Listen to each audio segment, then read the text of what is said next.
আসসালামু আলাইকুম রহমতুল্লাহ। কৃষি ও ভেষজ ভিত্তিক ইউটিউব চ্যানেল ও ফেসবুক পেজ হাম্মাদ এগ্রোতে আপনাদের সবাইকে স্বাগতম। আজকে আমরা আলোচনা করব আপনারা কিভাবে বাড়িতে থেকে অল্প জায়গার মধ্যে আপনারা দেশি মুরগি পালন করা শুরু করতে পারেন।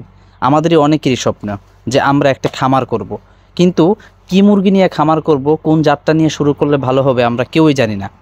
আজকে আপনাদেরকে সেটাই বোঝানোর চেষ্টা করব যে কোন মুরগিটা আপনারা লাভবান বেশি হবেন।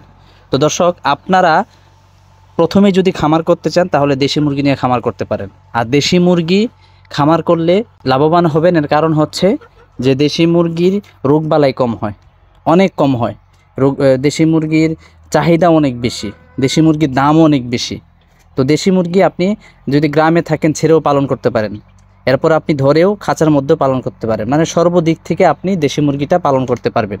তো দেশি মুরগি আপনি কিভাবে কোথা থেকে কিনবেন? তো আপনারা আপনাদের নিকটস্থ বাজার যাবেন, যেমন আপনারা দেখতে পাচ্ছেন আমি বাজারে গিয়েছিলাম। তো এরকম আপনার নিকটস্থ বাজারে গিয়ে দেখবেন যে দেশি মুরগি যারা পালন করে তারা দুইটা একটা করে বিক্রি করতে নিয়ে যায়। এটা তাদের টাকার জন্য, টাকা লাগবে এই জন্য বিক্রি করতে নিয়ে যায়। বা যারা দেশি মুরগি পালে তারা তো এমনিতেই সবাই তো আর খায় না, তো অনেকে বিক্রি করার জন্য পালে। তো দেখবেন যে যারা বাজারে যাবেন, বাজারে যাওয়ার পরে দেখবেন এভাবে তারা দেশি মুরগি নিয়ে আসে। তো আপনারা দেখে সুন্দর করে যাচাই বাছাই করে আপনারা এখান থেকে তিন চারটা আপনার চাহিদা অনুযায়ী আপনি ডেকি কিনে আনবেন। ডেকি বলা হয় যেটা ডিম দেয়নি, মানে ডিম পাড়ার আগের মুরগিকে ডেকি বলা হয়। তো আপনারা এভাবে ডেকি কেনার পরে ডেকিটা কিনবেন একটু সুস্থ সবল দেখে। আপনারা চোখ দেখবেন, তার পা দেখবেন, কোনো রোগ আছে কিনা, চোখের মধ্যে কোনো রোগ আছে কিনা, ঠোঁটের মধ্যে ফোলা আছে কিনা, এইভাবে আপনারা দেখে মুরগি কিনতে পারেন। যদি আপনারা এইভাবে মুরগিগুলো দেখে কিনতে পারেন, আশা করি আপনারা লাভবান হবেন। এরপর আপনার বাজার থেকে কিছু দেশি মুরগি আপনারা দেখে নিয়ে আসবেন। আর এমন মুরগিগুলো কিনবেন যেগুলো 1 সপ্তাহ 2 সপ্তাহের মধ্যে ডিম দিবে। আপনারা তাদের কাছ থেকে জেনে নেবেন, বা দেখলে যারা মুরগি চিনে তারা দেখলেই বুঝতে পারবে। তো একটু ভারী দেখে আনবেন। তো আপনারা এইভাবে মুরগিগুলো নিয়ে আসবেন, নিয়ে এসে আপনাদের বাসায়, যদি ঢাকা শহরে থাকেন তাহলে ছাদের উপরে একটা খাঁচির মধ্যে রাখতে পারেন। আর যদি গ্রামে থাকেন তাহলে তো কথাই নেই, গ্রামে আপনার জায়গা আছে, আপনি 2টা 4টা 5টা মুরগি দিয়ে শুরু করতে পারেন। এভাবে আপনারা দেশি মুরগি ছেড়েও পালতে পারেন। ছেড়ে পাললে লাভ হয় কি, যে ছেড়ে পাললে আপনি যদি দেখে শুনে পালতে পারেন তাহলে আপনার খরচটা কম হয়, মানে খাদ্যের খরচটা কম হয়, এরকম খাদ্য দেওয়া লাগে না।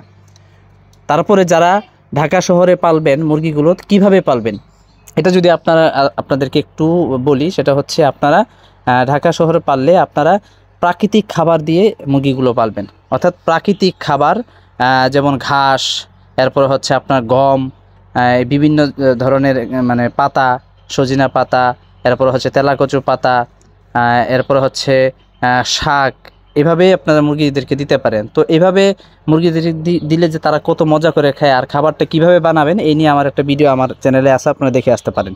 আলহামদুলিল্লাহ, আশা করি আপনাদের মুরগি খুব দ্রুত বড় হবে এবং একদম সুস্থ থাকবে, মানে কোনো ভ্যাকসিনই দেওয়া লাগবে না আপনাদের মুরগি, যদি আপনারা প্রাকৃতিকভাবে আপনারা পালন করতে পারেন, ইনশাআল্লাহ কোনো অসুখ বিসুখ হবে না।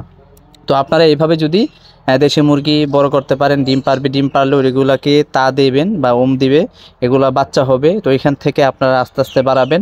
এইভাবে যদি আপনারা মানে একটা খামার করতে পারেন ছোট থেকে, আশা করি দেশি মুরগি দিয়ে লাভবান হওয়া সম্ভব। এবং এই দেশি মুরগি ঢাকায় তো প্রচুর চাহিদা, অনেক দাম, আর আপনারা এইভাবে চাইলে করতে পারেন ইনশাআল্লাহ। তো আপনারা ছোট থেকে যদি এইভাবে আস্তে আস্তে শুরু করেন তাহলে এক সময় আপনার দেশি মুরগির বিশাল বড় খামার আপনি করতে পারবেন। আর দেশি মুরগি দিয়ে রিস্ক কম, অসুখ বিসুখ কম হয়, এবং এটার দামও বেশি মাংসের। তো সর্বদিক থেকে আপনি এটা পালন করতে পারবেন ইনশাআল্লাহ। ঠিক আছে, তো আজকে ভিডিও এই পর্যন্তই। ভালো লাগলে অবশ্যই আমাদের সাথে থাকবেন, সাবস্ক্রাইব করবেন চ্যানেলটা। এবং আমরা চেষ্টা করতেছি আপনি কিভাবে কোন পদ্ধতিতে আপনি খামার করলে, অথবা গরু, মুরগি, হাঁস, অর্থাৎ আপনি কৃষির কাজের বিভিন্ন প্রকার পরামর্শ আমরা আমাদের চ্যানেলে দিয়ে থাকি। আপনারা অবশ্যই আমাদের চ্যানেলের পাশে থাকবেন ইনশাআল্লাহ। আসসালামু আলাইকুম ওয়া রাহমাতুল্লাহ।